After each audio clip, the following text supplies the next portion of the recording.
What's going on, everyone? I'm Chris Baker. And I'm Ty Backer. Welcome to episode 96 of Behind the Tool Belt with TC Backer Construction.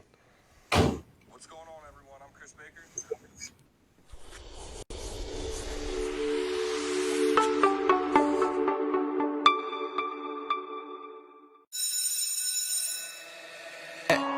Hey, I'm on vacation every single day, cause I love my occupation. Hey, I'm on vacation. If you don't like your life, then you should go and change it. Hey, I'm on vacation every single day, cause I love my occupation. Hey, I'm on vacation every single day, every single day.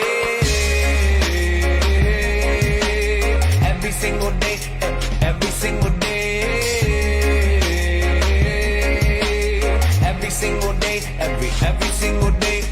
Everybody sour like a lemon tree. I'm just smiling down upon my enemies. Do the shit I love it on a daily. You say you hate your job, but you'll never leave, never leave. But that ain't gonna be me, that ain't gonna be me. My brother called me up, said he saw me on TV. I said it wasn't easy, but right now I'm living breezy. Build this engine from the ground up, now my hands, they ain't so greasy, feel me? Hey, I'm on vacation. How's everyone doing tonight, man? We got our very special guest today, Mr. David Taggart, a.k.a. the Roof Papi, a.k.a. owner, CEO of A5 Roofing. Out of Texas, man. Look at that smile right there, man. That tells it all. That tells it all. How are you, man? Entrepreneur right there. I'm doing great, brother. I'm doing great. That's awesome, dude. That's awesome. So, basically, we're just gonna jump right into. We like to get the viewers to know the people that we have on here. So if you want to just maybe take a couple minutes here and let our guys know, who you are, what makes you tick, what's A5 Roofing, that stuff, man. What you got for us? Oh, well, as me, I guess, I start off where most other people do. I'm a father of two little girls. I'm happily married to the love of my life. She's a hell of a business partner and a very good friend. I've been blessed to have worked for some great companies in my life and some not so great companies. And I've, kind of learned from a whole different, lots of, places and schools of thought and types of employment in my job history. So everything kind of pushed me into realizing that ultimately, number one, sales is something that I really enjoyed. And number two, business ownership is what I wanted to ultimately be involved in. So, kind of life brought me down that path and here I am. Awesome, man. Awesome. So now that you're an entrepreneur once again, and I know that, just from watching you and paying attention, and just so you know, you are a mentor of mine. Whether if you know that or not, we do watch you. We're watching you, just so you know that, and you're doing great things. So one of many questions that I have for you is okay. So what are you going to do different this time, and what are some things that you're going to do the same? Well, different, definitely.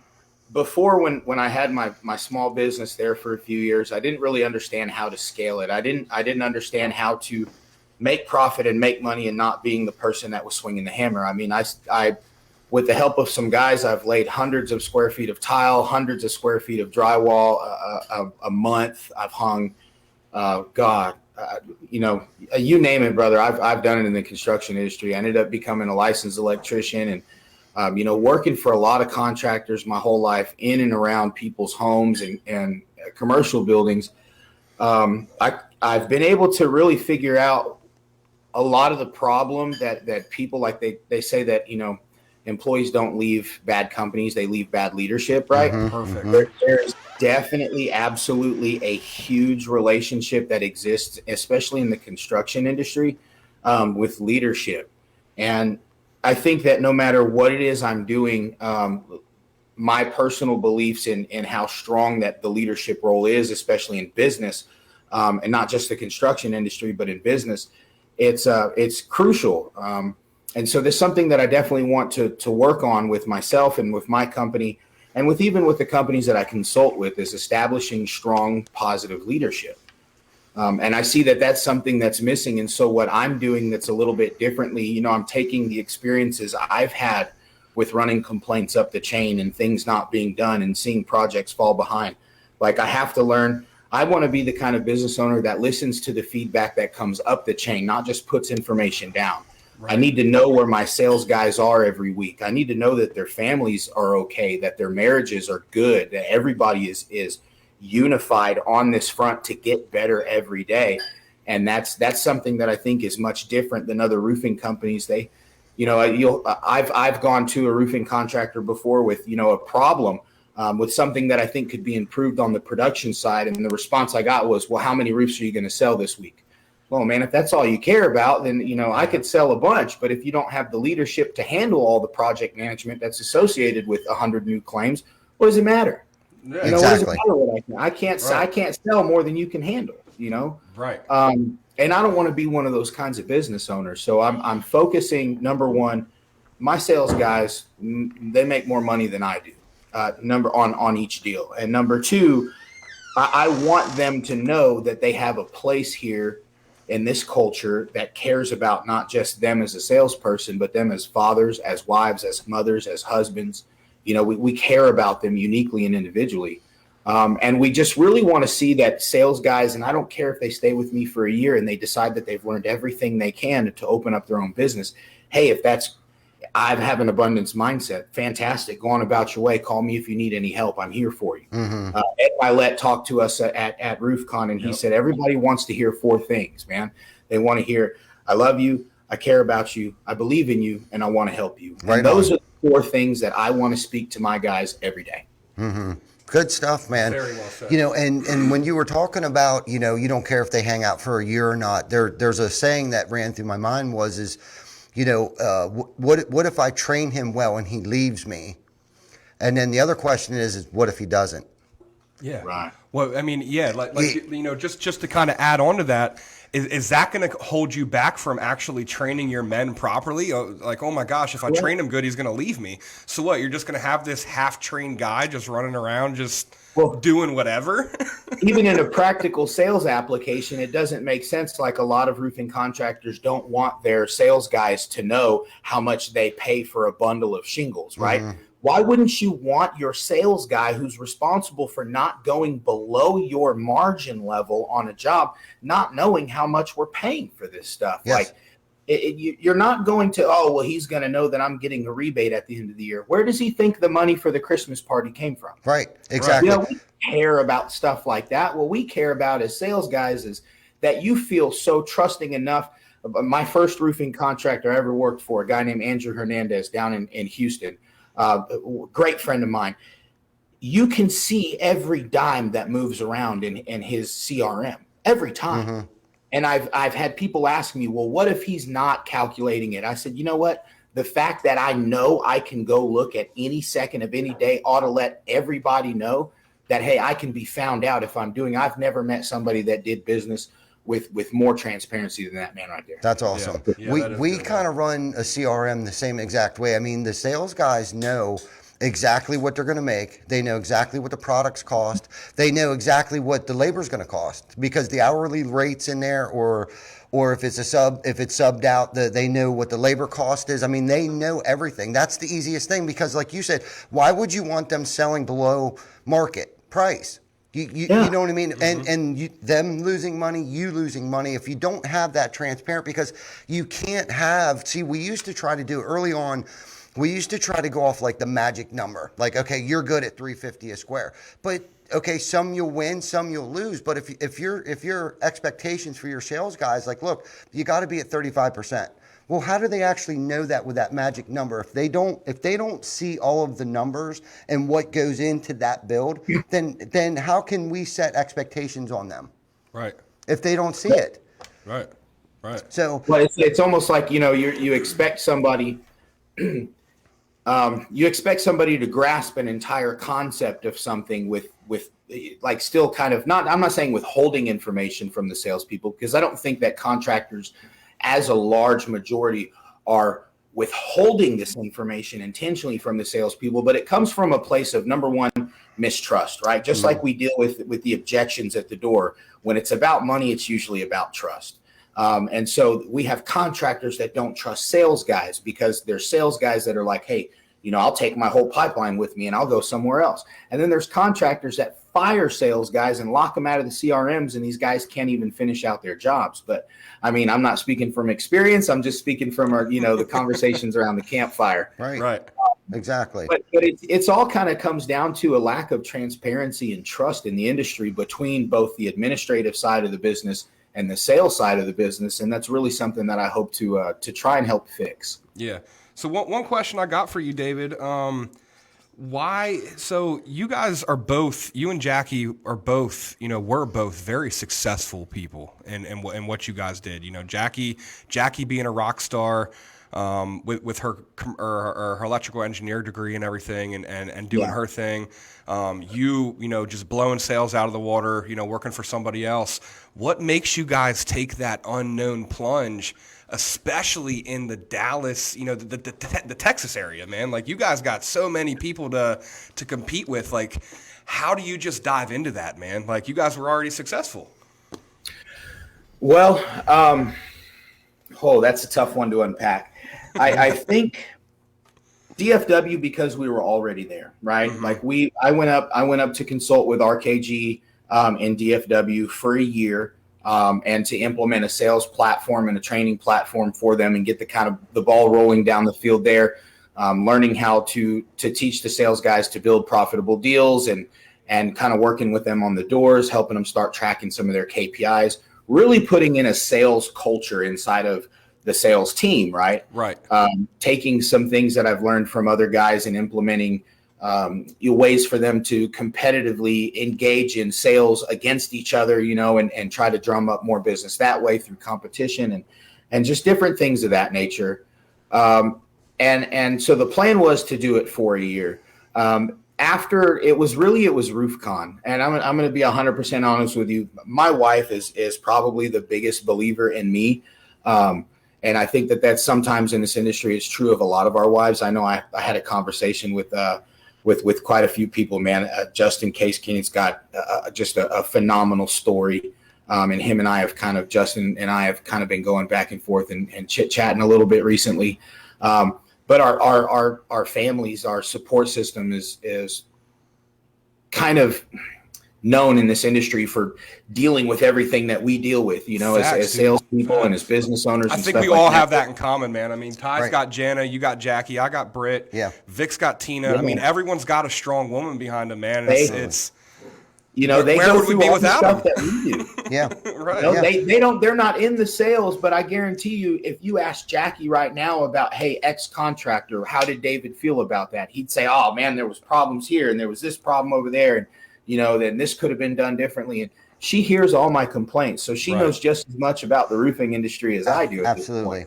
We're in the same boat, like Chris said. I mean, Jana, in those late nights, they're going through it with you at 10:30 at night when you're on the phone with a subcontractor or a disgruntled employee or someone's not paying you and like all of those things and those emotions. And they tend to remember longer than we do because I'll let someone go and three years later, I'll bring somebody's name up and she's like, oh my God, you're not bringing them back, are you? I'm like, why? And she's like, remember this, this, and this. And it's like at midnight, you were screaming at him on the phone because he didn't show up for 3 days. And it's like, oh shit, that's right. I forgot about that. You know what I mean? But they're the ones that are going through this. It's almost like they're serving with us. Like we're in the military. It's like, you need to thank our families too.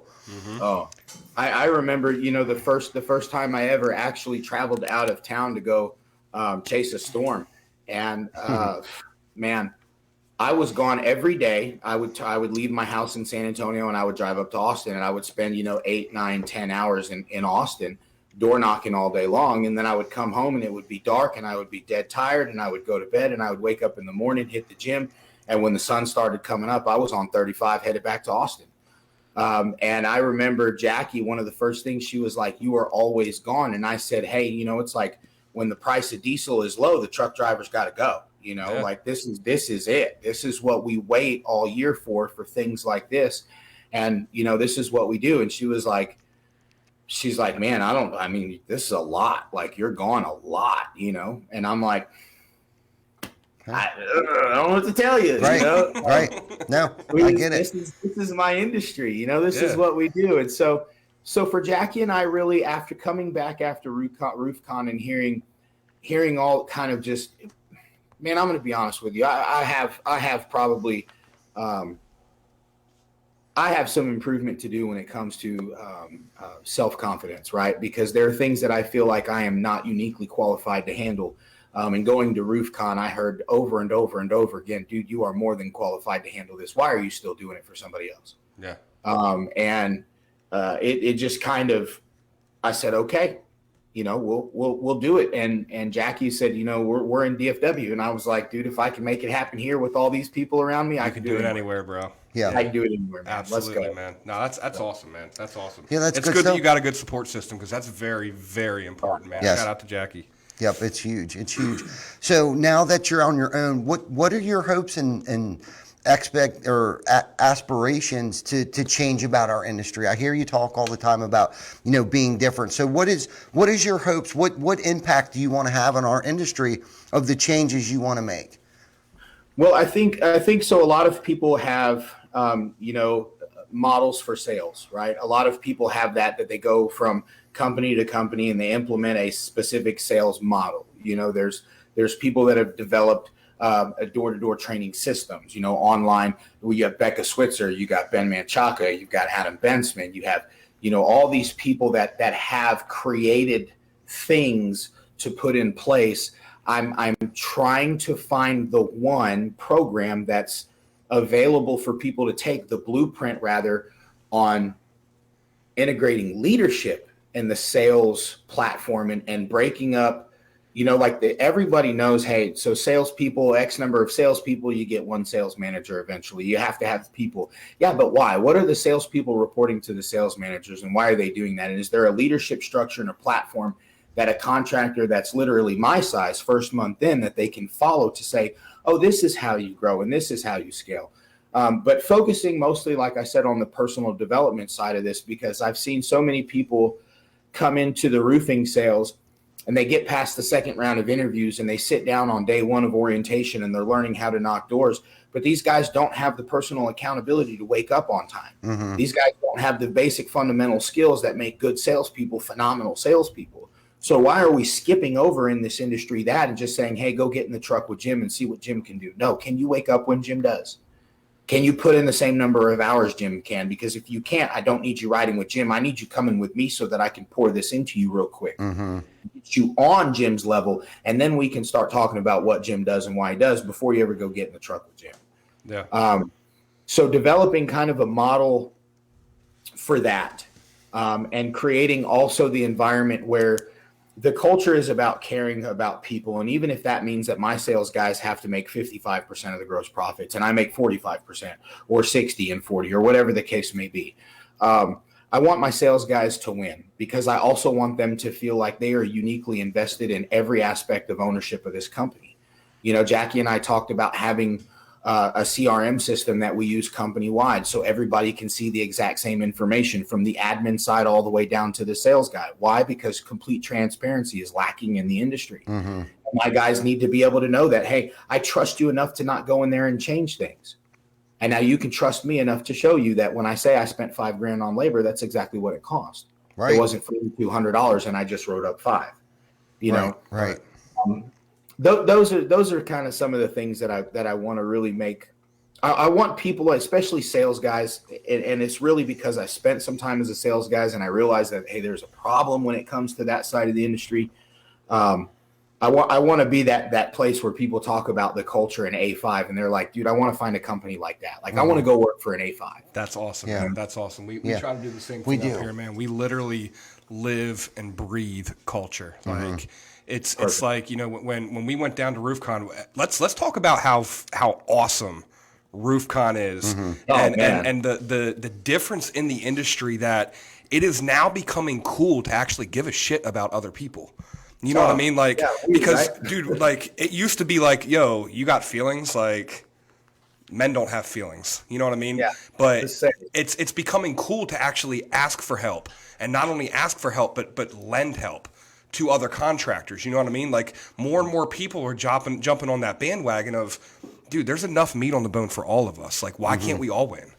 You know what I mean? And so, Like, let's. so that's the thing. You see that all across the industry, especially with these entrepreneur groups like the Arte Syndicate and Apex, and you know, and some of the stuff like Hunter and them guys with Revolt.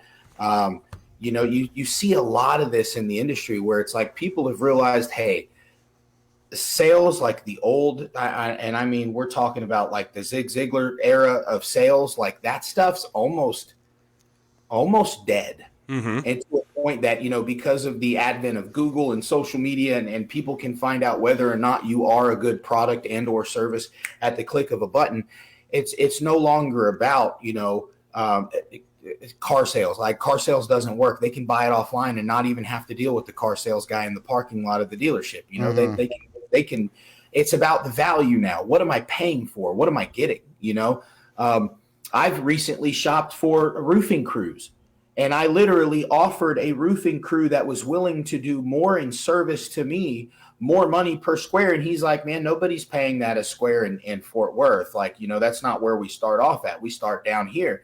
And I'm like, no, listen, here's what I want to do. I want to pay you more so that you feel empowered to handle the little decisions that keep the ball moving forward. By all means, call me and let's talk about it. But if you need 4 more bundles of shingles, go get it, brother. Because I'm going to stay selling. I'm going to keep knocking on doors. While you're building a roof, I'm going to knock on more doors. I want another roof for you to build in 48 hours. Can we do that? And he was like, oh, yeah, sure, absolutely. But it's about value, and that's really especially what homeowners in our industry care about most. They do business with the person at the door. And if that person has a strong culture, if they have a strong sense of personal development and just wanting to help people, it's gonna, man, you're gonna be profitable. Just care about people. You're gonna make money. Yeah. Isn't it crazy how that works, man? It comes down to something so simple. Just actually give a shit about people. Yeah. One of our biggest mottos is, you know, you got to give it away to keep it. We try to do several things throughout the course of the year for the community. We have a big, I don't even want to call it a charity coming up, but we have a food drive type of thing where we serve food to York City, where we live. We're doing 60 turkeys this year. We plan on feeding 600 people. Our entire team will be there on hand, on staff. I mean, everybody will be there. So this is our second annual. Last year we did it during COVID restrictions and all kinds of crazy stuff, but we pulled it off. The mayor showed up, the police commissioner showed up, but it was just so cool of the ripple effect that had across the community of recognizing TC Backer. You know, like these guys really care. They're genuine. They're sincere about what we're doing. And we didn't do this for any notoriety or anything whatsoever. And then to come to find out, like a year later, we got an award from the local builders association here in York, PA, gave us an award. Nice. Yes. Crazy. Yeah. You know what I mean? So people love that stuff. You know what I mean? And this is why we do it. You know, I listened to something the other day. I think it was Simon Sinek said something, you know, like, why is Apple so successful, you know, more successful than most computer companies? It's because, and he went on to say it's because the way that they sell their product, they're not manipulating you. They're not saying 10% off. They're not throwing out all those manipulations. They're selling their culture first, then the discounts later. Yeah. You Apple users, let me tell you something. They believe in the brand more than cult. they believe in Yes. oh God. It's a cult. Right. You know? I'm part of it, dude.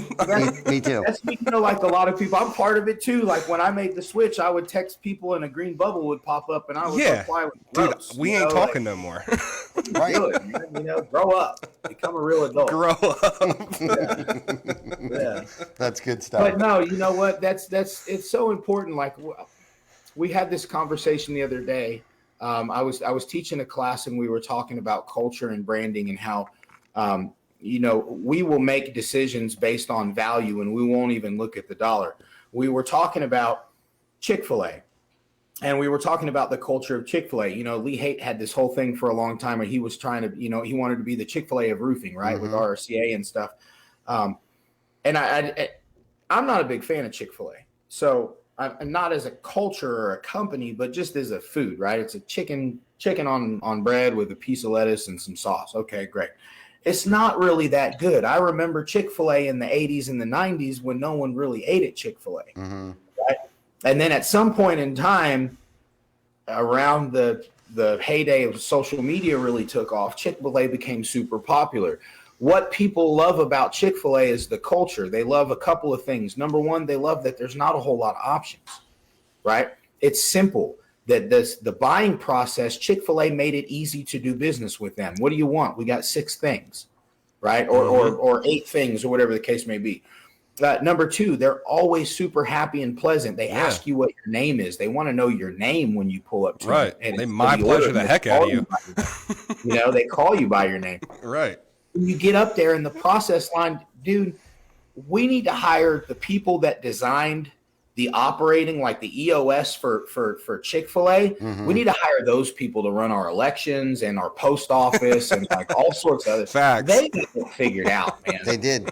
They can get you from point A to point B faster than anybody else in this world. Absolutely. Man. So it's like, I mean, if you want to talk about a company that has just an unbelievable culture, it's Chick-fil-A, and that's why people go there. It's not the food's not even that great. Right. It's the experience that you have. Yeah. Isn't it funny how, you want to quote Ned Milet, what's everyone selling that everyone's buying, man? They're buying happiness. Happiness. You know what I mean? And it's like people don't go to McDonald's for those nasty cheeseburgers.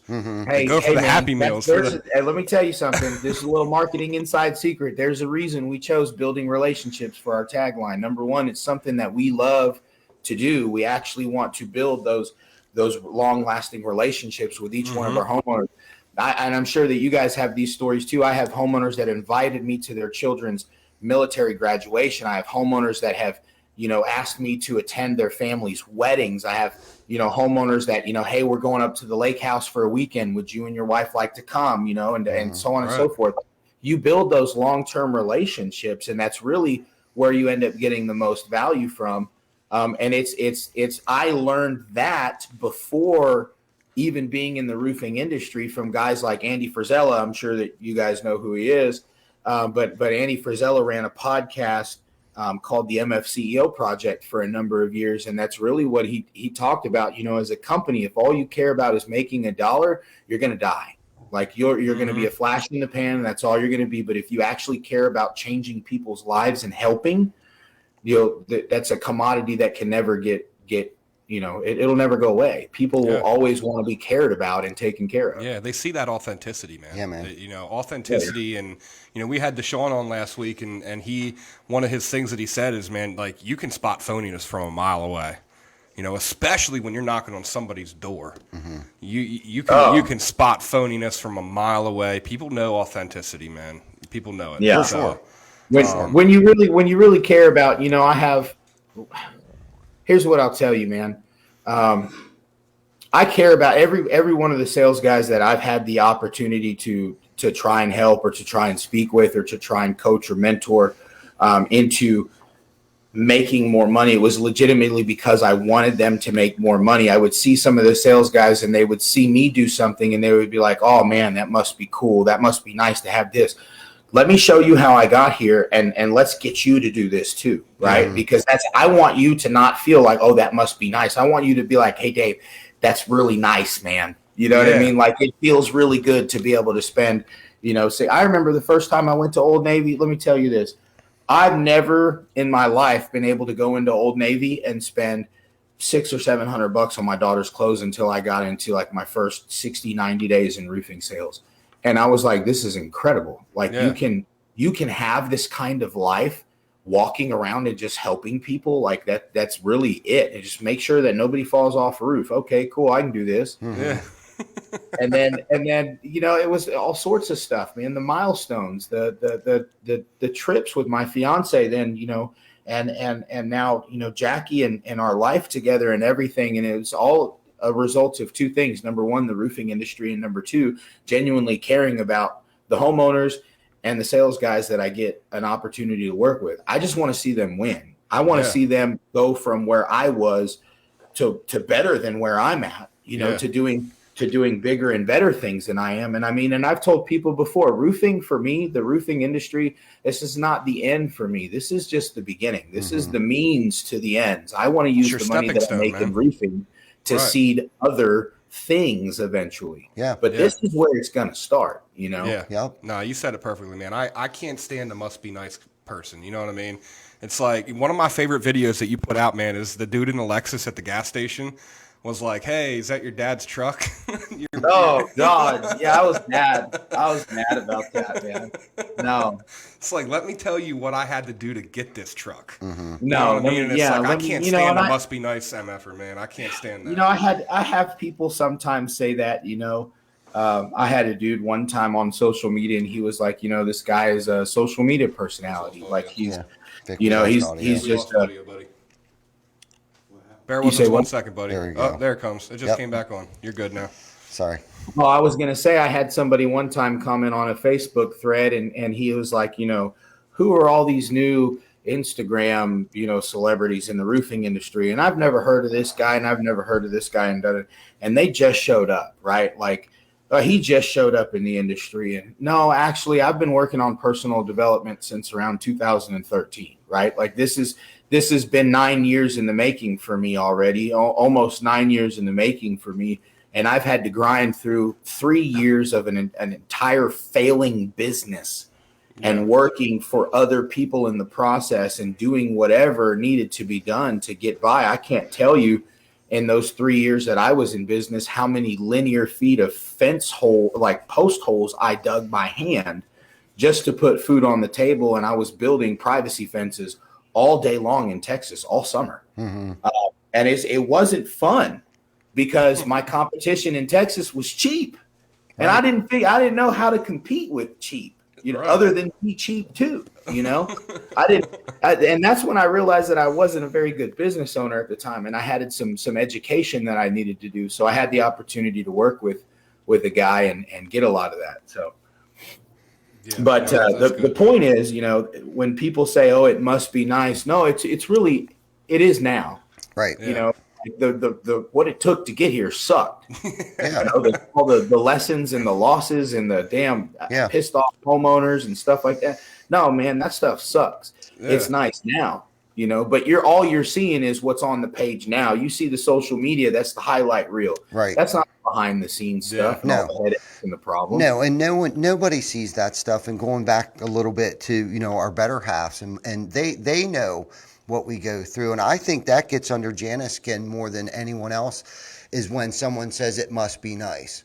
And she's like, you have no idea what we've had to do to be where we're at. And the weeks that we went by, that went by, that we didn't receive paychecks, you know, and those kind of things and those struggles, laying in bed, wondering how we were going to make payroll and whatever it took. It is what we did. Do you know what I mean? And the sleepless nights and the grind. And for you, I mean, you've gone through that, but now you're at that beginning stage of that again. But I think you've been seasoned enough to know what you have to look forward to now. You know what I mean? Because you've been there, did all that. Conversations. Sorry. Go ahead. No, go for it. This is about you. You're the star here, brother. Oh man, no, I was gonna say it's all the conversations where I've had the opportunity to look at you know, Dale and at Andrew and at Kimba, and I've been able to say, hey man, better you than me, you know, like so one of us has to worry about those kind of problems, and I'm glad it's not me. I'm just gonna make sure that guys are knocking on doors and, you know, executing their job and stuff. But now it's like I don't have anybody to say that to. You know, it's me and Jackie. So and one of the things that I think is kind of tremendous about being a business owner right now is that there's no plan B for us. You know, I mean, like Jackie has her career, and I can't say who she works for, but he's a South African guy that, you know, is the richest man in the world. Well, that, and there's another guy with glasses that owns the computer stuff. He's pretty rich too. But anyways, she deals with those corporations all day long, right? Yeah. So she has a very strong income that should shit go horribly wrong, we would be okay for a little bit. A little bit, right? Right. But I play the game every day in my mind like that's not there. Yeah. So what I have, I've got to make last for me, my wife, my daughters. I mean, like, you know, I have 50% custody of my kids. We'll get personal, right? And I refuse to let that go. So I travel 1,000 miles a week back and forth between San Antonio and DFW just to make sure that I do not miss my 3 days a week with my kids. Yeah. And so I'm door knocking when they're in school in San Antonio. I'm door knocking in San Antonio. And when they're with their mom, I go back to Fort Worth and I'm door knocking in Fort Worth. So I've got people counting on me to not lose. Right on, man. Yeah, you seem like a failure isn't an option kind of guy. Right. You know what I mean? Man, So I can't. yeah, And here's why: because I failed before. I've been there. I've lost everything. Like you can't. I've had everything taken from me. I've lost everything, man. Like I can tell you what it's like to be eating a can of peas and carrots for dinner and worrying about, when are they going to cut the lights off. I've been there, and I'll never go back there again. There's no plan B. There's no second plan. There's no, hey, if this doesn't work out, no, it's going to no matter what. Yeah. Yeah, and I bet you can agree with me on this one, man. I wouldn't even consider that being a failure because that is a long-lasting life lesson that you always have a reference for. You know what I mean? Yeah, like that's something that you can still feel that, anytime that you feel like you want to give up, you remember that pretty quick and it's like, I'm good. I'm going to keep going. Yeah. Yeah. Yeah, and I think a lot of us in this industry can share that same story. When you were just speaking there, gave me goosebumps because I've been there, and that's why our culture is what it is today. That we have to give this away to keep it. I've been in the gutters. I've ate out of dumpsters. I've been homeless.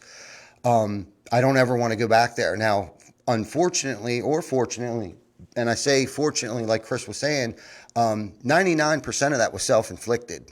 Okay. Yeah. But fortunately, I went through that and made it through that and am who I am today because of that, the lessons that I've learned along the way, So I can relate to that, man. So when you were speaking, so going back to talking about your kids, I thought for sure, Chris, you were going to drop the golden question on me, man, the why.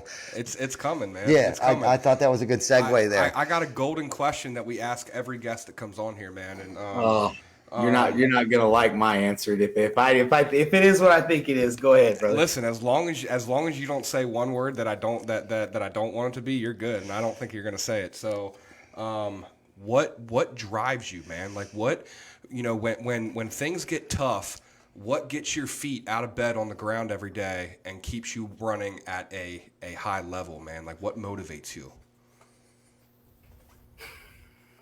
Well, this is. A lot of people ask the question, what is your why, right? And I don't want to give the same. A lot of people say my kids, they say it's this and that, my wife is my why.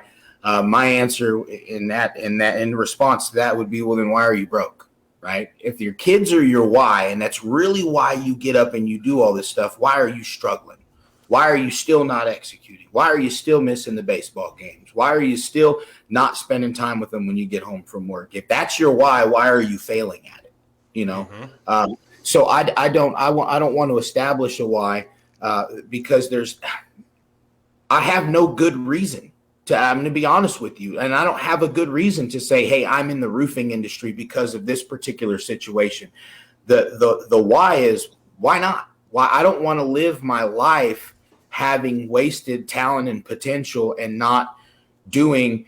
I mean, even when I go to the gym, I'm not the biggest guy in the world. I'm in pretty decent shape, but I will literally get to the point, and it just happened 2 days ago, and it's like the weirdest thing. And maybe my buddy Eddie Walker knows what I'm talking about. I'm sure Patrick Carr, he's a pretty big sumbitch, so he knows what I'm talking about. But we get into the point of your workout where it's painful. It doesn't feel comfortable to keep going on, and you can stop and walk away at any chance. But you know that the next 8 is when the real growth happens. That's when you're starting to actually dismantle the fibers inside of your muscle tissue, and you're really starting to make them grow. Like you can force that physical change onto your body. This thing keeps cutting out, brother. So, it's going to pop back on here in a second. Bear with us, guys. I think the viewers can still hear you, and everyone can still hear us. It's just our headphones don't work right this second. Oh, okay, gotcha. This well, thing so it lost was power in front of us. It was like it was like that. Bear with us, guys.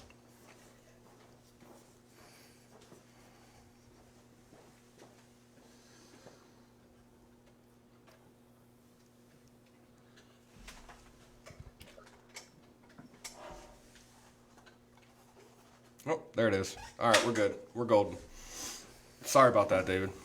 No, I got you, man. It's all good. Yep. So yeah, so you're what motivates you is basically when the going gets tough, that's when the best stuff happens. You know, it's and I can kind of relate to that. You know, we like to not be comfortable around here. You know what I mean? Because when you get uncomfortable, that's like you said, that's when the real growth happens. That's when the best work happens. Mm-hmm. Yeah, it's really when everything sucks, when there's stuff in chaos and the plan's not going together.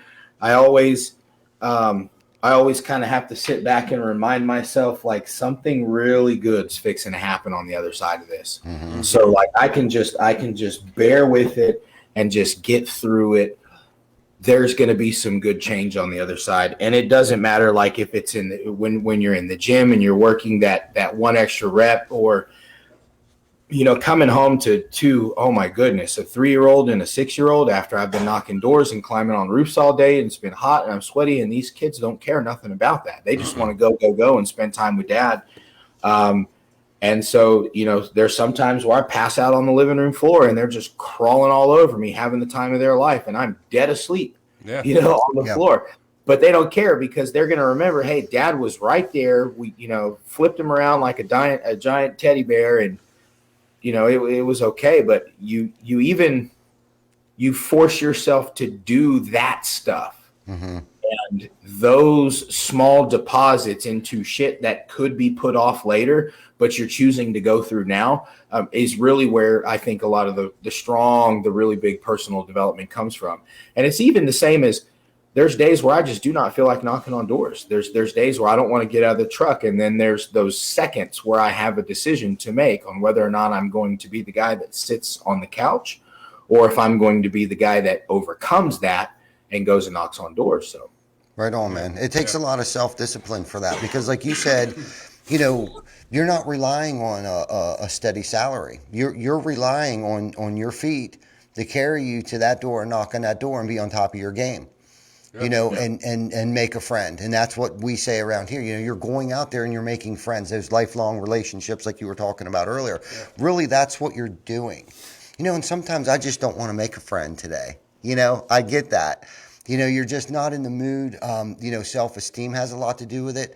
You know, maybe you didn't get enough sleep. I mean, the discipline to get up every day and do what you do, because you do something different than what we do up here. Not that we couldn't do that, but we predominantly do new construction homes. So we wait for that purchase order to come in. So what we do is easy, I guess, comparatively to what you do. I mean, it takes balls.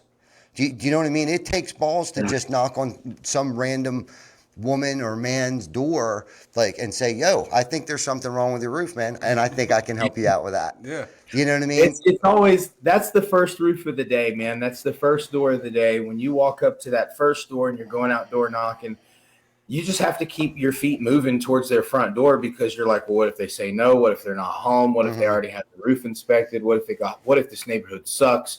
What if and then you just snowball into, what if I'm going to have the bad day? And, you know, and then you start thinking about the argument that you got into with your wife as you were walking out of the house. And you have to be able to just take that, almost like a psychopath does, and take that switch and just turn everything off for a second.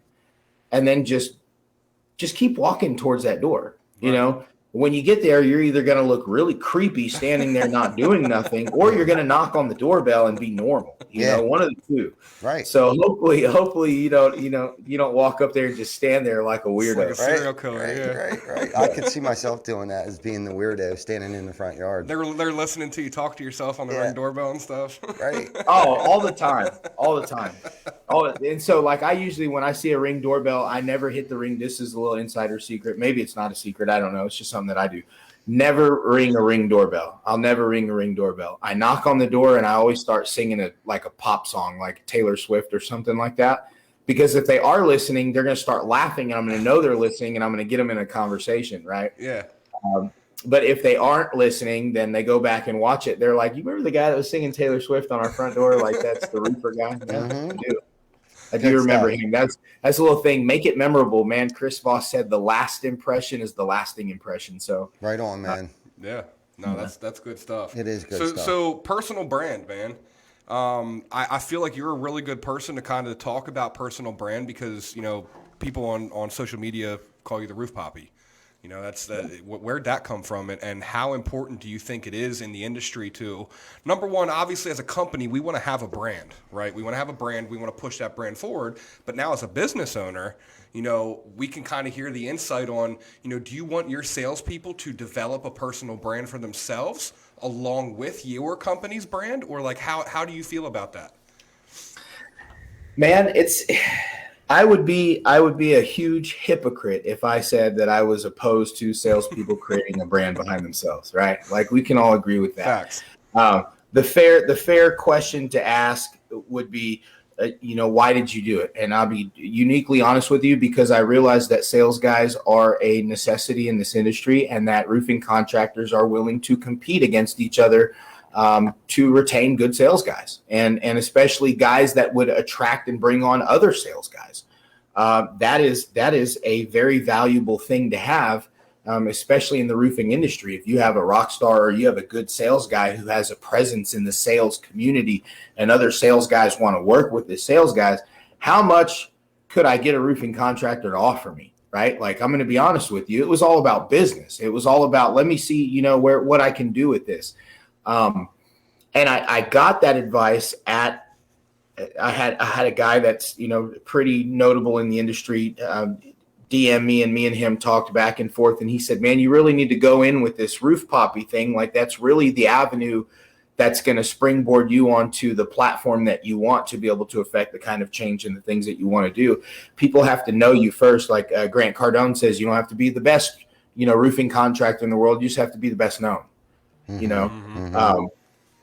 You have to be the best known. So I don't have, and maybe that's the case. Maybe I can sit here and say, hey, I don't have to be the best sales guy in the world. I have to be the best known sales guy.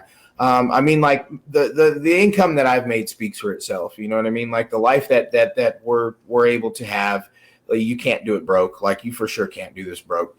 But what I will tell you is it came from a place of, let me treat myself like a business.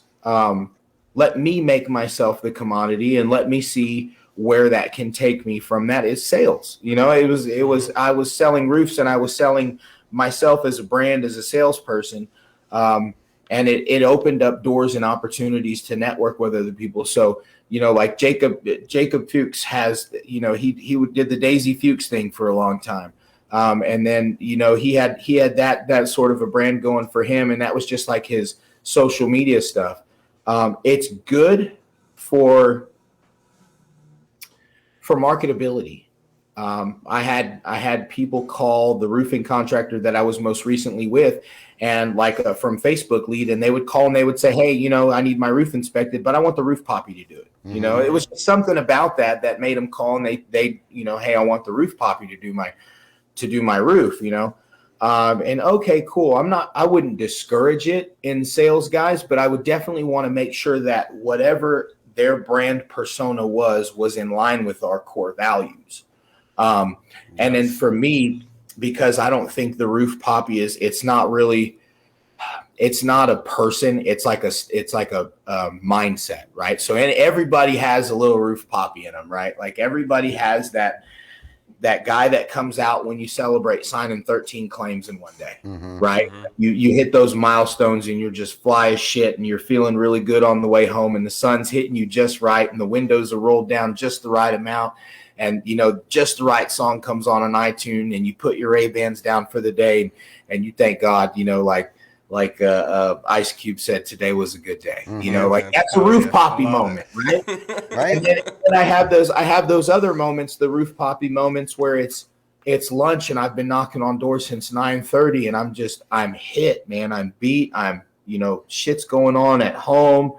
My ex-wife's trying to get me back in court. You're having all these problems. Your payroll's freaking out on you. Like you turn on the Roof Papi for a second, you put your Ray-Bans on, you say, you know what? Fuck that, man. I'm not going to worry about I'll worry about that at 5 o'clock when I'm done knocking on doors. Let me go help somebody real quick. Yeah. Let me get back into this mindset real fast. Like that's the other Roof Papi. It's just like Batman and Bruce Wayne, man. The hat goes on when Batman has to come out and kick some ass. you know? Yeah. Right on. I love it, man. I love it. I think we can definitely relate to that, man. And it is tough. It's tough to separate, when you're having a bad day, to not wear it on your sleeve. It's definitely a skill that you have to work on. At least for me over the years, it's tough. Like, and I'm sure Chris knows me well enough that he knows when I'm not having such a great day. It's tough for me at times to hide that. You know what I mean? And I don't want that to rub off on him. So I've really worked on not bringing him down because I got something personal going on. And you know what's cool is that's a leadership skill. Yeah. Right. That's a leadership skill. And so we look at things in business and we almost realize that all the time that the resolution to almost every problem that we have fundamentally in business can be drawn back to a leadership decision or a leadership skill at some place in time. And so just like that, saying, hey, I have to be conscious of the energy of the guys on my team because I don't want to come in and dilute or pollute their energy in the team with my personal problems. So let me try and compartmentalize that on the way from the gas station to the office this morning. I've got 12 and a half miles to deal with this. And I've got to make sure that when I show up for them, I show up for them, not with a bunch of baggage. Right on. So let me compartmentalize that because at the end of the day, it's not really those sales guys that you're affecting. It's their kids and their wives and their families that are counting on you to lead them through even the tough shit that you're dealing with. Right. Their families are relying on you to be a powerful and positive leader. Yeah. So that's good stuff there. That is good stuff. Ty's rough on himself, man. He's literally, I've worked for a lot of people, man, and one of my favorite moments of working for Ty, when I first started, man, I was looking for him one day, and my man was at the beach. But what I thought he was doing at the beach is not what he was doing at the beach. We have a division out in Delaware. My man had his tool belt on some scaffolding, hanging siding, getting us caught up. Like, the owner of our company, I'm like, what?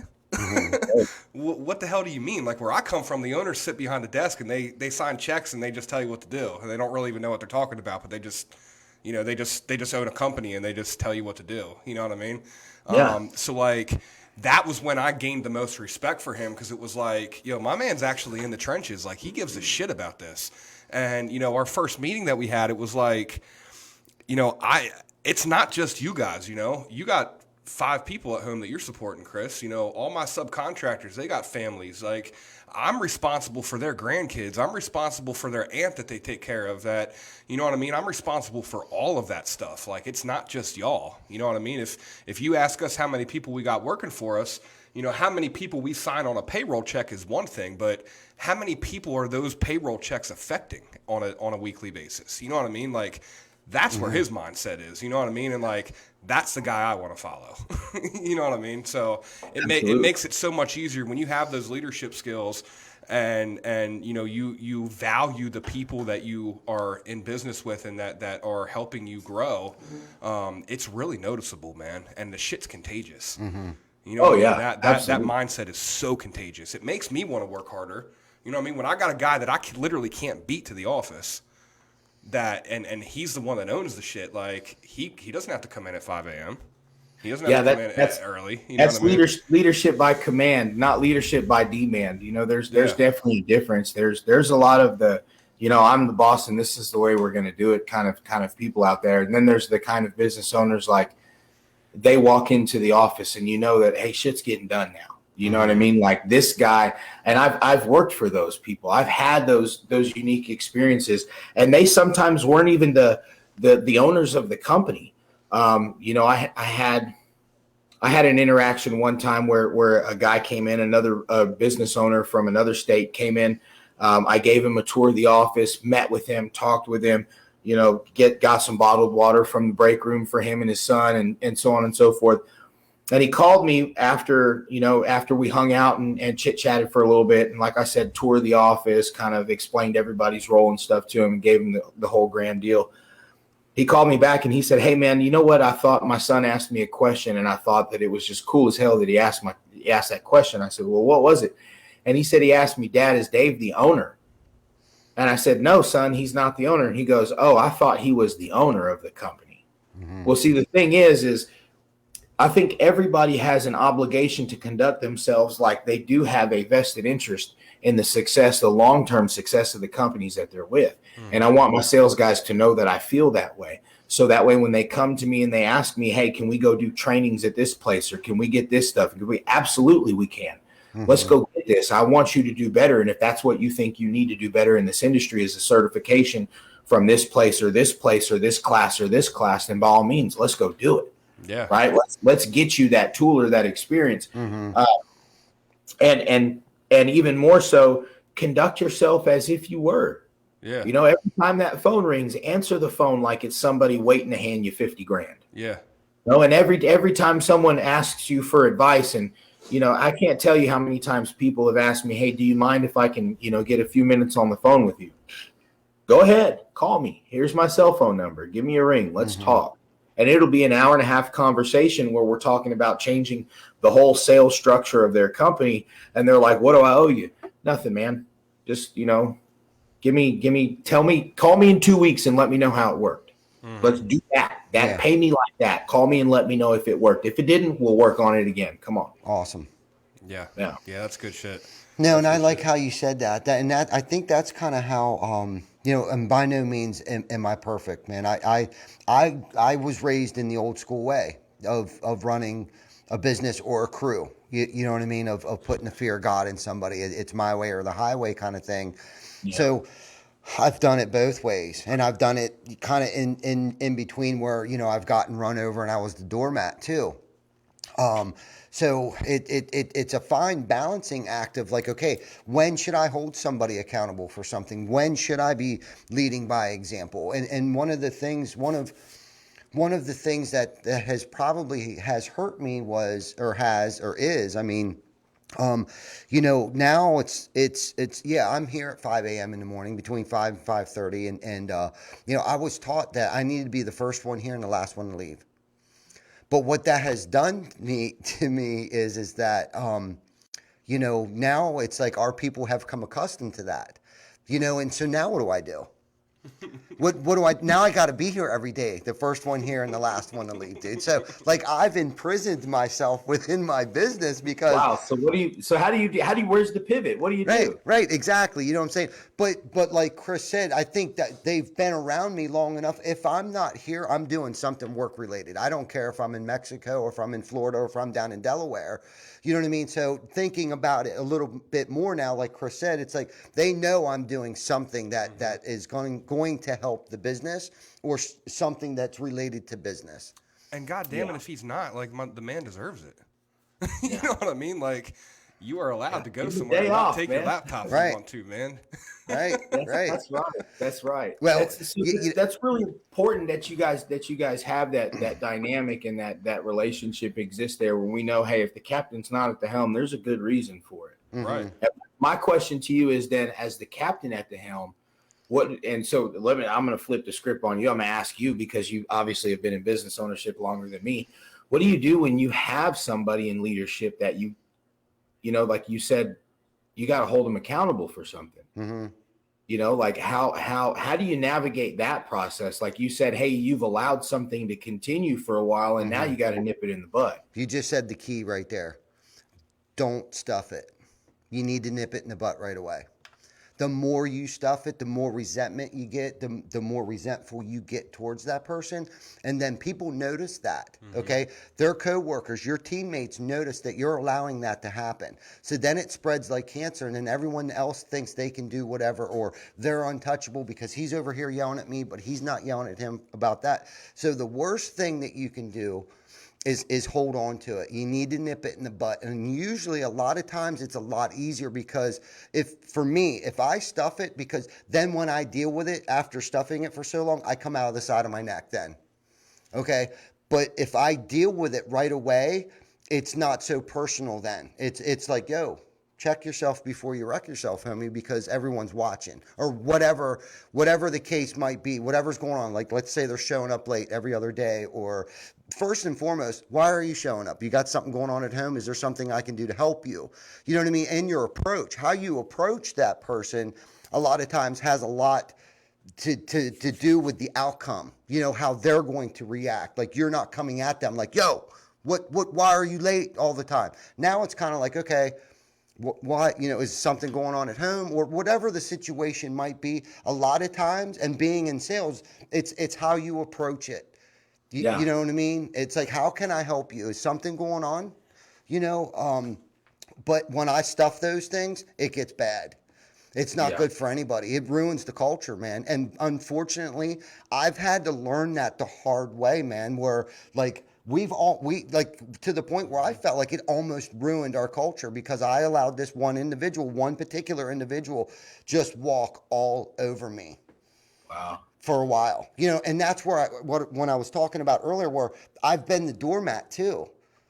Yeah. You know what I mean? And it's easy to fall in that thing because some days I just don't feel like dealing with that shit, homie. I got bigger fish to fry, and then a week goes by, a month goes by, and the next thing you know, and I hate to say this, years go by. Yeah. Where I allow that shit to go on. You know what I mean? Yeah. And nip it in the butt right away, and it's your approach, how you approach it. Maybe there is something really going on and they're not taking advantage of you. Because being a knucklehead like myself, it's like, this motherfucker's trying to take advantage of me. Right away, I want to go there. And so that was my next question for you. Like Jocko Willink talks about the direct approach and the indirect approach, right? Especially when you're dealing with problems in your culture, you can either take the direct approach, which is, like you grab them by a shirt and you bring them in here and say, who the fuck do you think you are? You know what I mean? And then there's the indirect approach. And he says that almost always the direct approach is not the right one, right? It's the indirect approach. So how do you, if you, like you're saying, you got something going on, you got something that's kind of tarnishing the culture a little bit, but you've allowed it to continue, but you need to address it. How do you do that indirectly? What do you just have? And this is my question is because I've had these meetings before where you talk about, hey, today we're going to talk about culture, right? Like that's everybody's indirect approach to fixing problems in their company is let's have a meeting and we're not going to single anybody out. We're not going to single any one thing. We're just going to say, let's talk about Miss Janet, and Miss Janet is, whatever. So they speak in generalities in these meetings, but is that like the best way to indirectly approach that stuff? I don't think so. I think yes, there probably should be a meeting, but that would be the second part of it. The first part is pull him in your office, pull him or her in your office, and ask them if something like what's going on, especially if they have a track record of being a good coworker. You know what I mean? Usually something's going on. Hey, I've noticed that you've been late.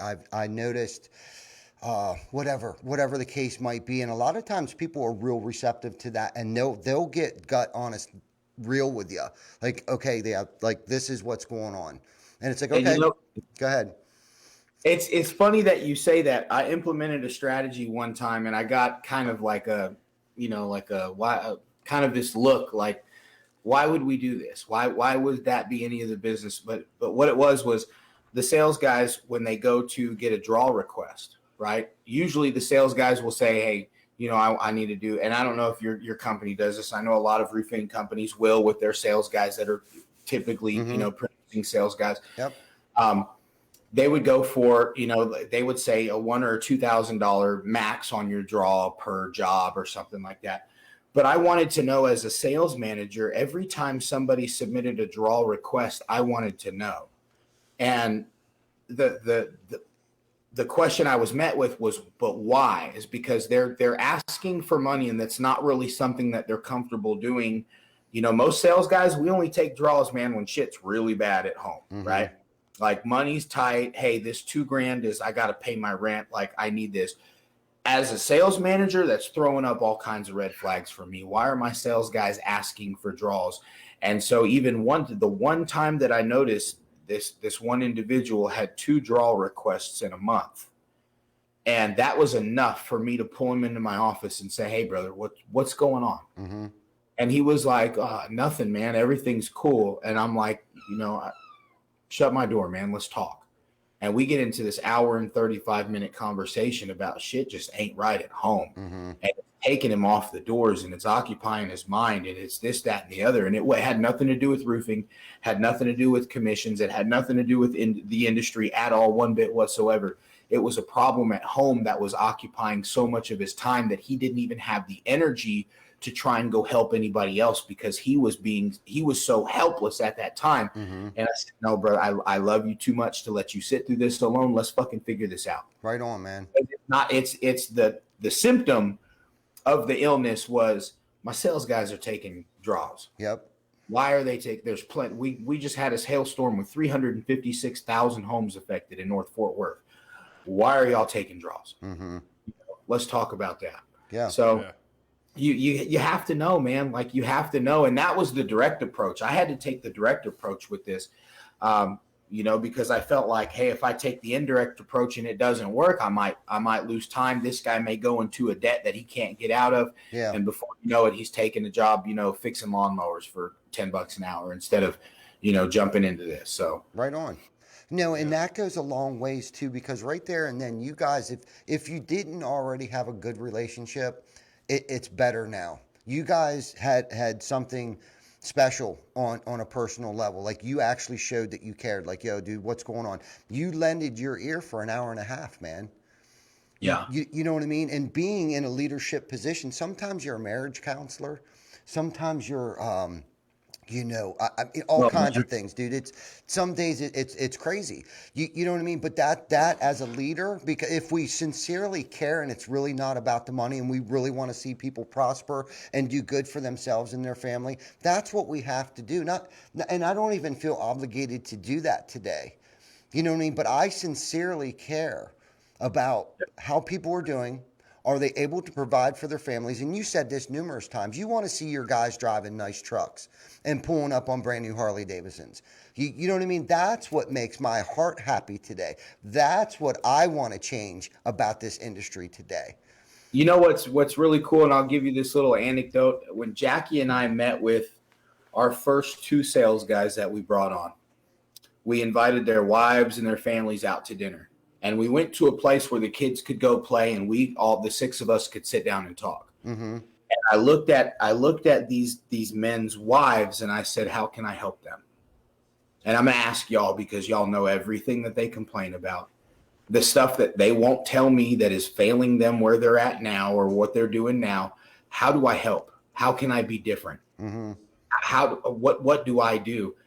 And one of the things they said was, accountability. Like these, my husband needs accountability. He needs this and and I would look over at him and he would be shaking his head. She's going to tell me the truth, bro. Yeah. And you're going to tell me what I want to hear, but she's going to tell you what's going to make you great. So I want to have this whole meeting with all of us. Mm-hmm. And please let me get one text message from you that says you're going to be late to a team knocking event. I'm going to throw all our wives in a group text message and none of us will be late. None of us will be late. Right I on. care them that much. I want them to succeed in what they do. And I knew that if I wanted to really figure out how I could help them from an owner's standpoint, I needed to ask the people that were watching it all unfold and that were completely helpless. Mm-hmm. Yeah. Because they gave me some wonderful insight and beautiful advice and very unique perspective. And I remember looking at Jackie after that dinner and I said, I'm so glad that we did that. Mm-hmm. I'm so glad that we did that. And Jackie's like, I love this guy's wife and I love that guy's wife. And they're, fantastic people and their kids are so cute and rah, rah, rah. And, Yeah. so we get to know each other on an intimate level, man. Mm-hmm. And that's really, like I said at the beginning, that's really the big difference that I want to have. Mm-hmm. This is definitely a family, and I want people to look at wherever they're at across the internet. And I want them to be able to say, hey, you know what? Like, if I can get to Texas, I'm giving Dave a call. I'd go sell roofs for that guy in a heartbeat. Mm-hmm. Yeah. No, that's awesome. I Man. would That's come awesome. sell roofs for you, man. Oh man, For real. Yeah. Thanks, Absolutely. dude. I just appreciate might it. do that for about 30 days. Do you mind? Let's film it, dude. Let's make a whole series out of For it. real, I'm down. I'm down. I do a lot of door knocking, man. You might get tired of it after about the first week. Listen, here's what I'll tell you. Okay, go for it. If we're door knocking in Fort Worth, like, man, that place is a slaughterhouse, right? Mm-hmm. And when I say a slaughterhouse, I mean you got to drive by 12 brand new architectural shingle roofs to find the 1-3 tab that belongs to a renter. Mm-hmm. Damn, back on the doors, you know. Yep. It is like shooting fish in a barrel, big ass barrel, and a little 22. Right on. You know. DFW is definitely the Thunderdome. So much that I had dinner in Orlando with Ben Manchaca, and I was asking him, I said, man, I saw that you were in Fort Worth 2 weeks ago. You were in Keller. I know the neighborhood you posted on Facebook. I recognize the brick wall. I know right where you were at. I said, how did it work? And he said, I felt so bad. And we had this exchange about how he was telling me, I've never been to a market before where I've had to put in so much hustle to get on these doors. And I said, Ben, let me tell you something. You not only did you decide to come knock doors in a town that has 6,000 registered roofing contractors in it, but you also came 16 weeks after the storm. Like, the town will eat your ass up and chew you. If you are not first, you are last. That's not Ricky Bobby shit. That's DFW. Right on. Okay. If you're not first to those doors, man, you're last. That's right. And then, so him and I had that conversation, and he was like, I've never once thought like, man, screw that. He's like, but you guys in DFW, he's like, y'all are on some different. And San Antonio, please. San Antonio's, they don't know what door knocking is in San Antonio. And you knock on somebody's door in San Antonio, they think you lost something in their front yard, right. and that you're like knocking on. There's no real door-to-door culture in San Antonio, with the exception of like that I know of, like 2 other roofing companies that I know of in San Antonio. So the San Antonio market's phenomenal for door-to-door sales, but Austin is Austin's getting tough too now. But Dallas is like, I have every day. I have at least 2 door-to-door people ring my doorbell. If it's not a roofer, it's a solar guy. Wow. You a Cowboys fan, man? I gotta ask. I'm gonna break your heart, brother. I'm not really a big sports fan at all, man. No, okay. I'm just a Cowboys fan, so I just had to know. Baseball, I like baseball. I'm a Rangers fan. If I had to watch any sport, it would definitely be Major League Baseball. Gotcha. There's nothing wrong with that. Yeah, absolutely. That's American sport. Nothing wrong with that at all. But I'm serious about coming down there for a while. I would love to film it and go for it, man. Because see, like you said, the door-to-door culture isn't really, up north here where we're at in Pennsylvania. Okay, but there's a lot of retail. We do quite a bit of retail. As well, we do the Google ads, we do the Facebook ads, we market ourselves that way. Now, what we will do is canvas an area where we're doing a roof, but our guys are starting to get in. We have particularly one sales guy right now that's actually been out knocking doors. So a lot of people don't do it up here, and hopefully there's not too many other roofing contractors listening to this, because I don't want them to move up here, because we plan on taking over the Northeast, okay, with door knocking at some point in time here, because there's not a lot of guys doing it. Not that we don't get storms, because we do get storms up here, a lot of wind storms, especially down at our other location, right along it's called the Eastern Shore down there. The Atlantic Ocean is over there. Got Ocean City, Maryland, and Kent Island, and storms come through there at least once or twice a year, like good tornado storms come through there. So we could work one of those storms for 2 to 3 years, man, because there's just so many homes and so much destruction and not enough roofing contractors to even put tarps on roofs. There's shit still down there. There was a storm that came through 3 years ago. There's shit that still don't even have tarps on it yet down there, man. Wow. Yeah. So like, is it retail roofing in the sense that there's not a whole lot of insurance restoration involved, or is it usually end up being like insurance restoration work? There's not a lot, man. There's not a lot. We don't get a lot of insurance stuff, man. It's just regular, like, Joe homeowner calls and says, I think I want a new roof. You know what I mean? That's, we market ourselves very well through Google, through Facebook, through billboards. You can't ride around this area without seeing us on a billboard, man. See, that's such a foreign concept for me, because people in Texas know, like, hey, if they want a new roof, wait 3 or 4 years. Like, we'll get a new one. Yeah. No, that's not like that at all. We'll pay $1,800 for it, and we'll get a new one. Like, right on. What Yeah. It's so wild. And so when people talk about door knocking for retail roofing, and I'm like, I don't even know how you build it. Hey, you want to spend 30 grand? Yeah. Right. No, I don't want to spend 30 grand. Get the fuck off my porch. Right. Hey, we offer financing, man. That, 18 months, same as cash, bro. $230 a month. Yeah. Yeah. Or whatever the number is, Right. Yeah, but like Ty said, we're predominantly new construction. We do a lot of new construction jobs a week. So we're still kind of fresh into the retail. We've had a retail a sales Couple years now. a couple years. Yeah. We got 3 salespeople and a sales manager and stuff. But so we come down and we try to get the nuggets off people, but it's a completely different game for us up here. You know what I mean? Like, you guys are down there in the trenches and you guys got to fight over, like you said, 6,000 other registered roofing contractors. It's like, people don't knock doors around here. Like you said, like, if someone comes and knocks on my door, man, like, I'm kind of feeling some sort of way. Like, I don't want you knock. If I want something, I'm gonna call you. Right. Well, see, but this is the thing. This is the thing up here. So, like, no one's really educated in it, and nor has anyone educated the homeowners. Like, I feel like your homeowners are already educated because, like you said, we'll just wait 3 or 4 years and we'll get another roof. So, so many roofs that we do get on do have storm damage.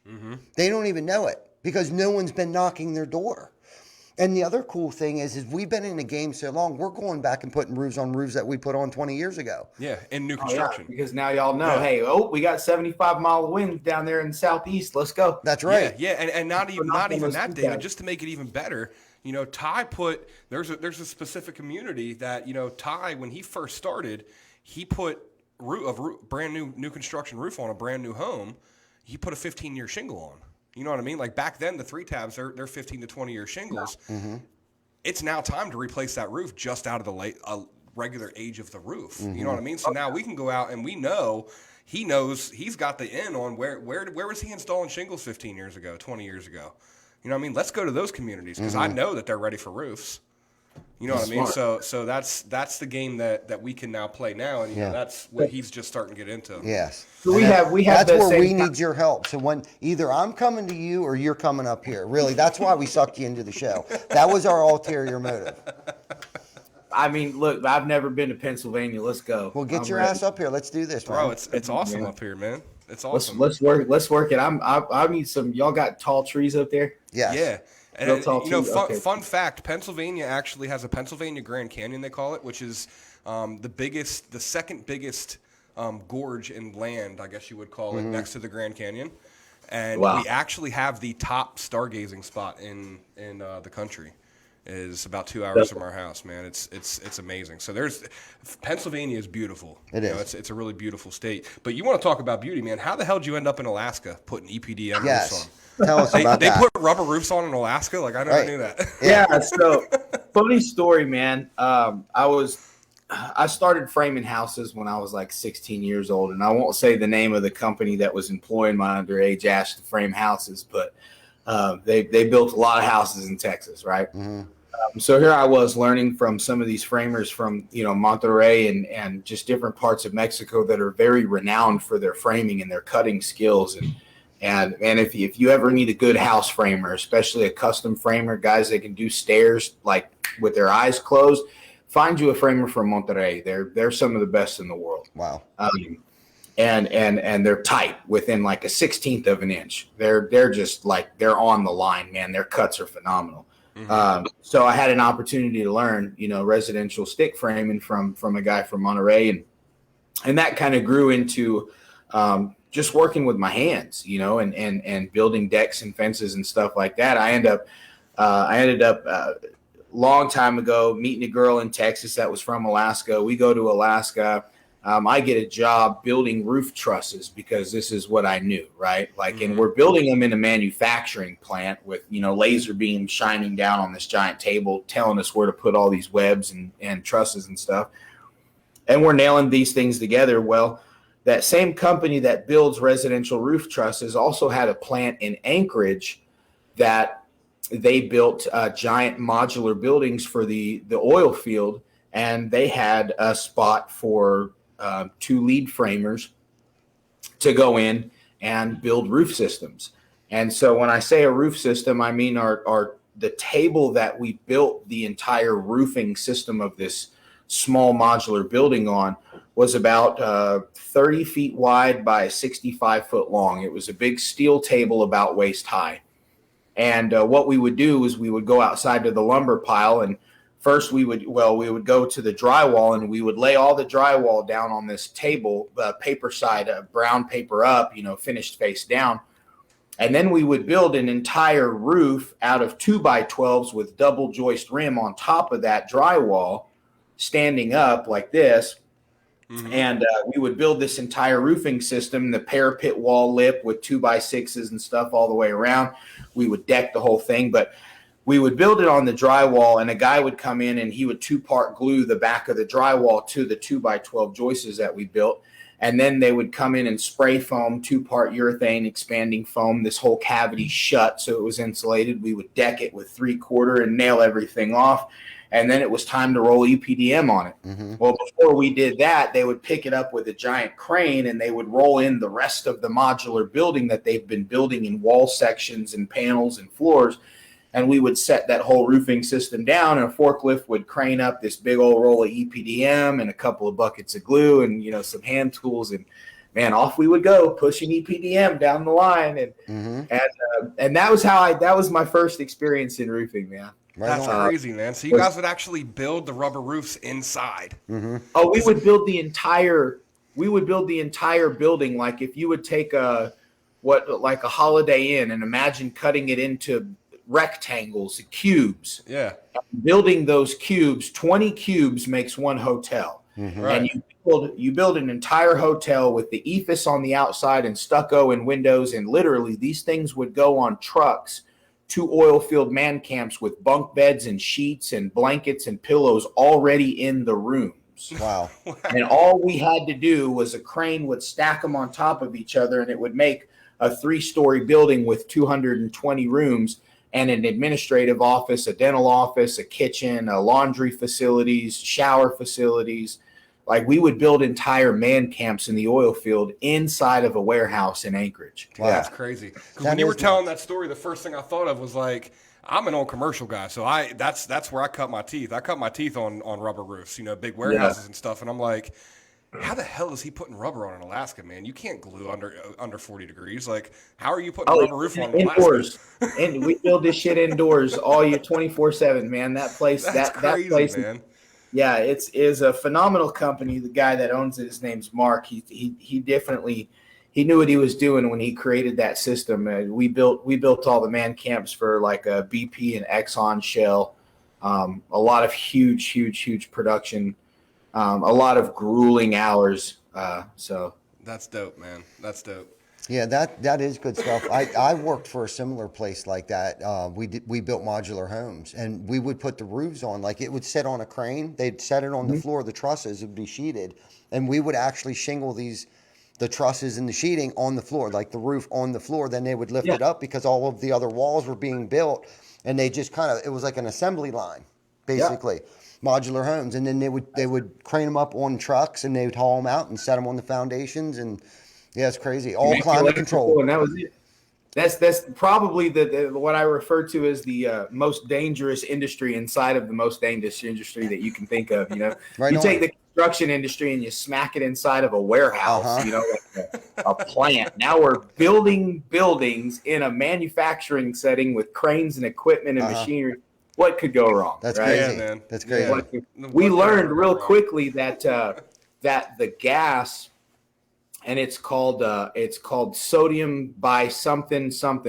Basically, it's the byproduct of the two gases that mix in the 2-part polyurethane foam.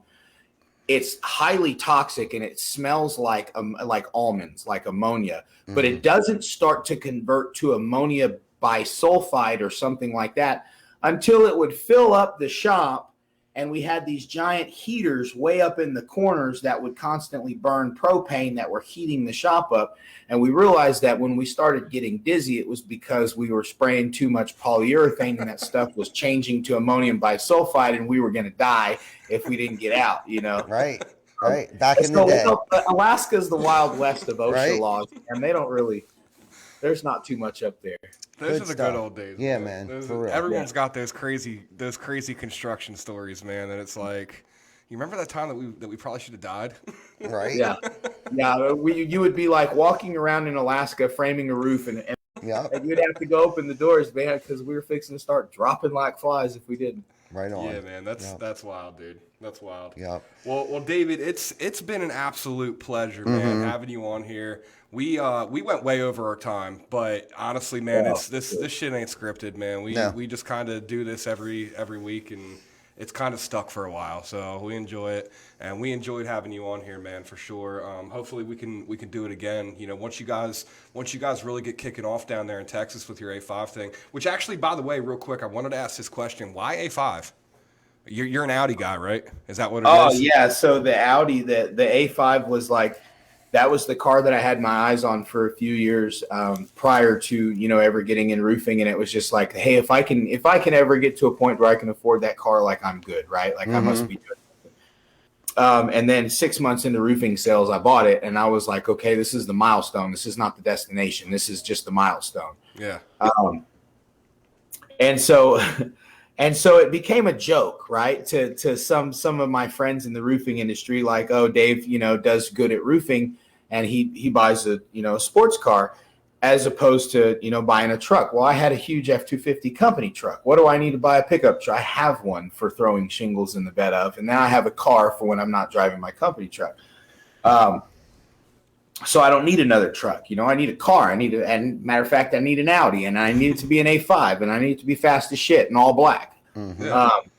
And so the joke was, you know, if I ever started a roofing company, I would call it A5 Roofing. And that kind of stuck in my mind because it was a jab at the time, right?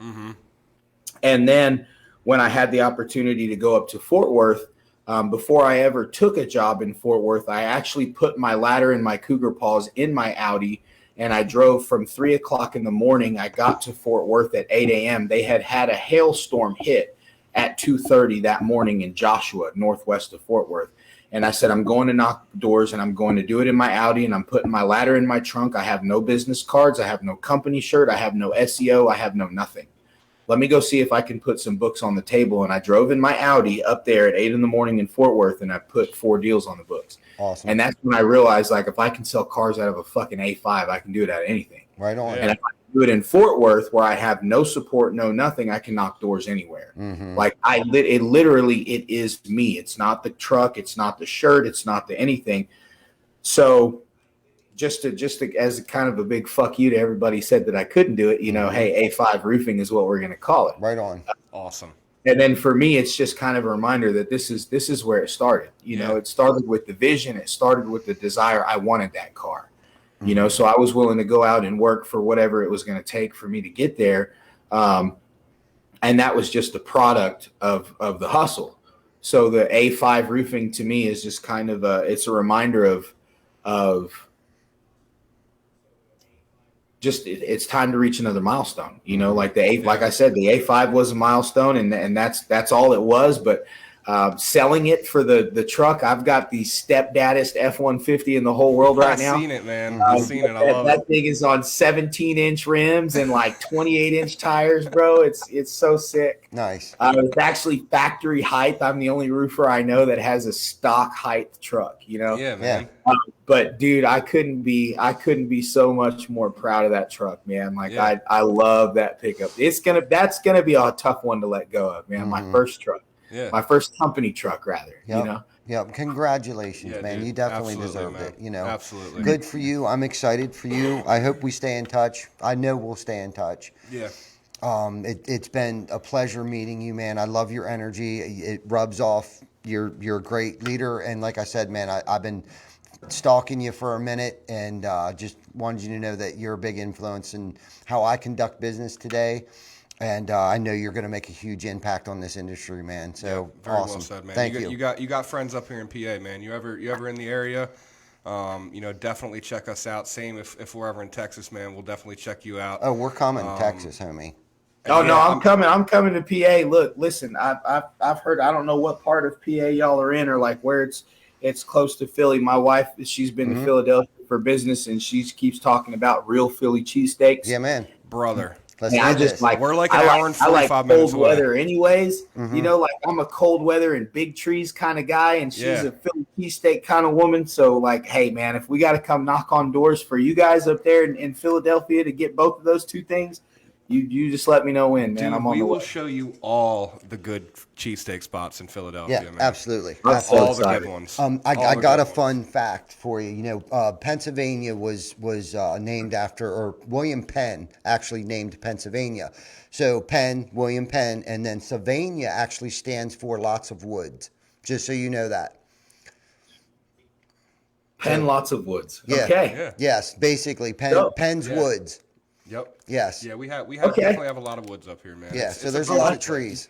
It's a beautiful like it. place.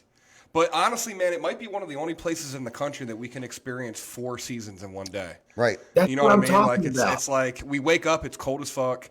Then it gets hot, and then it gets to the hoodie weather, and then it's cold again. Yes. You know For what I mean? sure. It's like, And that's and we got like a perfect. month of that. You know, it's That's great. You awesome. get sick That's and shit. awesome. It's great. But like I always think of Pennsylvania, I always think of like those big ass barns out in the field with like the fog all around it and the big trees and all the colors and stuff. Am I thinking about the right place? Oh, yeah. Or is That's that it, like brother. Vermont? No, Pretty no. close. That's here too. There's a place called Lancaster. There's a lot of Amish people that live in Lancaster. Yeah. So that's exactly what you're talking about. I've seen that place on that. What's that show called Amish Mafia? They Yeah, had on the that's it. Dude, That's 30 miles from us. That's 30 miles from us. Is Yeah. where that was from. Let's go, man! I'm down for Let's that. do Those this. guys are cool. Right? Let's go. Yeah, Yeah. no, it's an awesome place, man. And I know that we're going to see you in you know, the conferences and stuff. Oh, yeah. You know, I'm sure we'll see you at RoofCon again, and you know, we're at, you know, if you go to IRE or any of that kind of stuff. But hopefully we can get you up here before that. You know, maybe we can do an episode actually in studio. Yes. You know, you and Jackie can get up in here and you know, Yeah. see what this is all about, brother. That'd be awesome. I'd love. I know that she would love to do that too, man. And I'm. Hey, you know, the more people I get to know and meet in this industry, the better my life's going to Yeah. be at the end. So Yeah, I'm always good to go. Absolutely. If there's ever anything that we can do for you guys, man, you know our phone numbers. Yeah. Definitely reach out, and we'll do the same, man. I know me and you have chatted a couple times here since RoofCon, so I appreciate you, you know, being a resource for us, man, for sure. I really appreciate it. And yeah, like Chris said, just to elaborate a little bit, if you ever need anything or have any questions, man, and not that I'm a guru or a mentor by no means, but I've been around for a minute, don't hesitate to give me a shout, man. There's not much I haven't, either it being self-inflicted or something else has happened to me. So there's not much I haven't experienced. Yeah. I got you. Thanks, Ty. I appreciate that, man. You got Yeah, that. that's You awesome. got it. I appreciate that. That means a lot. Yep. Yeah, TC Backer family, make sure you guys don't forget. We only got a couple more weeks until the 21 Turkey Salute. It's going to be held November 24th. It will be from 1 to 6 p.m. Bring your families out if there's anyone in need, anyone that you know needs a turkey, needs a Thanksgiving dinner. Hit us up ahead of time. We'll deep fry you a turkey. We'll get you some sides so that way you guys can eat on Thanksgiving. Bring your families out. Come out, have a plate with us. We're going to be down at 24 South Penn Street from 1 to 6. We really want to see you guys down there. We had a hell of a time last year. Yeah, we did. It is actually falling on our 100th episode of Behind the Tool Belt. We're going to be live that day. So hopefully we're going to be able to make some more impact. We hope to feed 600 people this year. Hell yes. We want to see you guys out there. I know we're going to see you guys out there. So keep that in mind. We also got the contest going on for Name the Turkey. So we got our mascot that's on our flyer that everyone's got a name. So make sure you guys get your submissions in for that because we're going to be drawing that here soon. Yep. My vote's for Glenn. Yes. I know that I've made that pretty well known. With David, just so you know, we got a guy named Glenn that is going to be wearing a turkey suit this year. So I kind of want to name the turkey Glenn because I just feel like it just fits. Yeah. But Yeah. I unfortunately I can't submit a name. So I'm hoping someone's going to submit Glenn for me because that's what I'm voting for. Glenn. So, Glenn Good the turkey. stuff, man. Okay. Good deal. Yeah. So, TC Backer family, make sure you guys hop over to A5 Roofing, hop over to his Facebook page, hop over to his Google. Give him the 5 stars, give him the like, support him. He's a big hitter in the roofing industry, and he's a trailblazer. Make sure you guys support him. He's the type of guy that the TC Backer family needs to support because he's changing lives, he's changing the industry. Yep. Everyone hop over there and give him give him a like if you guys wouldn't mind. It would right. be absolutely great. This was a great episode, Was. David. Thank you It was very the much for your best. time, man. I know that you got a lot of shit going on right now, being a brand new business owner here, man. Thanks, guys. I appreciate the break from the business ownership. I'm gonna be honest with you, man. I've been looking forward to this all day. And Jackie's like, "What are you doing?" And I'm like, "Wait until 6, babe. I get to stop doing this for a minute." Right on. Turn it off for a second. Yeah, Trying to make it. Yeah, that's right. That's So awesome. thanks for having me, guys. It's been an honor. Yes, absolutely, you. man. Everyone else, we'll see y'all next Wednesday, 7 p.m. sharp, for episode 97. We're coming up on 100 here. Wow. So we'll see everyone next Wednesday at 7 p.m. Thank you guys for tuning in religiously like you guys do every week. And everyone enjoy the rest of your week, and we'll catch you guys next week. See ya.